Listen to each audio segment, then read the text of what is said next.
নমস্কার বন্ধুরা, ইচ্ছে পূরণ চ্যানেলে আপনাদের স্বাগত জানাই। আশা করছি সবাই খুব ভালো আছেন। আজ আপনাদের সাথে শেয়ার করে নিচ্ছি বাড়িতে খুব সহজেই কিভাবে বানাবেন আলুর পরোটা। তার জন্য নিয়ে নিয়েছিলাম আলু, বড় বড় সাইজের 4 পিস আলু নিয়ে নিয়েছিলাম। সেটা ধুয়ে আমি সেদ্ধ হতে বসিয়ে দিলাম প্রেসার কুকারে। তারপরে নিয়ে নিচ্ছি আটা। এখানে আমি 4-5 কাপের মতো আটা নিয়ে নিয়েছিলাম। তারপরে তাতে দিয়ে দেবো স্বাদ অনুযায়ী লবণ। যেভাবে রুটি বানানোর জন্য আটার ডোটা মাখা হয় সেভাবেই আমি মাখিয়ে নিচ্ছি। লবণটা দিয়ে ভালো করে মিক্সড করে নিলাম। মিক্সড করে নিয়ে তাতে দিয়ে দেবো জল। জলটা কিন্তু আন্দাজ মতো অল্প অল্প করে মেশাতে হবে, তারপরে ডোটা মাখিয়ে নিতে হবে ভালো করে। আলুর পরোটা অতি সুস্বাদু একটা জলখাবার। বাড়িতে আলু থাকলে এটা বানানো যায় খুব সহজেই। দেখুন আমার আটার ডোটা মাখা কমপ্লিট। খুব শক্তও না, খুব নরম না। যেভাবে রুটি বানানোর জন্য ডো মাখিয়ে নিই সেভাবেই মাখিয়েছি। এরপর আলুটা দেখুন আমার সেদ্ধ হয়ে গেছে। সেদ্ধ হয়ে যাওয়ার পর খোলাগুলো আমি ছাড়িয়ে নিয়েছি আর কুচিয়ে নিয়েছিলাম পেঁয়াজ খুব ছোট ছোট করে। তারপরে আলুগুলো দিয়ে আলুর সাথে পেঁয়াজটা আমি মাখিয়ে নিচ্ছি। ভালো করে মাখিয়ে নিয়ে তারপরে আমি মশলাগুলো অ্যাড করব। প্রথমেই আমি দিয়ে দিচ্ছি লঙ্কার গুঁড়ো। আপনাদের যেমন পরিমাণে ঝালের প্রয়োজন সেই অনুযায়ী লঙ্কার গুঁড়োটা বাড়িয়ে বা কমিয়ে নেবেন। তারপরে দিয়ে দিচ্ছি জিরের গুঁড়ো আর দিয়ে দেব গোটা জিরে একটু রোস্ট করে নিয়ে নিয়েছিলাম। তারপরে সবকটা মশলা আলুর সাথে ভালো করে মিক্সড করে নেব।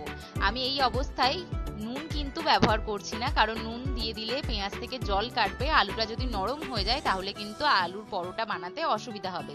তাই আমি মাখানোর পর তারপরে নুনটা দিলাম। নুনটা দিয়ে আবার আলুটা ভালো করে মিক্সড করে নিচ্ছি। মিক্সড করে নিয়ে এরকম যটা ডো বানাবো সেই অনুযায়ী আমি গোল গোল করে আলুগুলো গোল্লা পাকিয়ে নিলাম।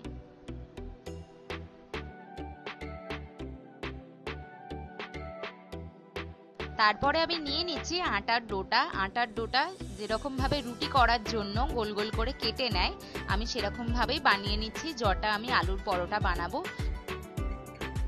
একটু বড় সাইজের, একটু বেশি পরিমাণে নিয়ে আটার ডোটা কাটতে হবে, কারণ ওর ভেতরে আবার পুর ভরা হবে। তারপরে দেখুন আমি এরকম ভাবে গোল গোল পাকিয়ে নিচ্ছি।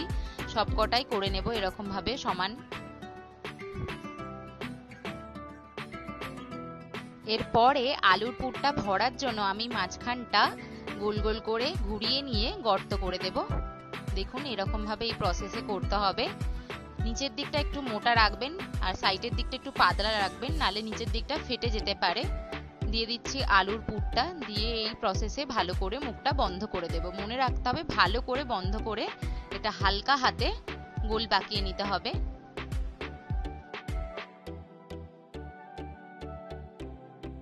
খুব হালকা হাতে আবার গোল করে নিচ্ছি। এরপরে ব্যালেন চাকিতে অল্প একটু আটা দিয়ে দিলাম। আটা দিয়ে পরোটাটা বেলে নিচ্ছি। খুব হালকা হাতে বেলতে হবে, খুব বেশি চাপ দেওয়া যাবে না, তাহলে কিন্তু আলুর পুরটা ফেটে বেরিয়ে যেতে পারে। আস্তে আস্তে ঘুরিয়ে ঘুরিয়ে এরকম ভাবে বেলে নিতে হবে। দেখুন আমার বেলা কমপ্লিট, কি সুন্দর দেখতে হয়েছে। এরপরে দিয়ে দিচ্ছি একটা চাটুতে একটু উল্টে পাল্টে আলুর পরোটাটা সেঁকে নেব। সেঁকে নিয়ে তারপরে ভাজবো।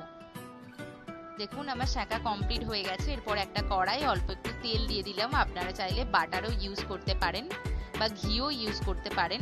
এরপরে আমি পরোটাটা দিয়ে উল্টে পাল্টে একটু ভেজে নেব। ভেজে নিলেই রেডি আলুর পরোটা। খেতে কিন্তু দারুণ হয়। বাড়িতে অবশ্যই ট্রাই করবেন বন্ধুরা। বাড়িতে ট্রাই করে জানাবেন আপনাদের কেমন লাগলো। খুব সহজ পদ্ধতিতে বানিয়ে ফেলতে পারেন আলুর পরোটা। জলখাবারে এই আলুর পরোটা হলে জাস্ট জমে যাবে জলখাবারটা। আর রেসিপিটা যদি খুব ভালো লেগে থাকে তাহলে একটা লাইক, শেয়ার এন্ড সাবস্ক্রাইব করে দেবেন।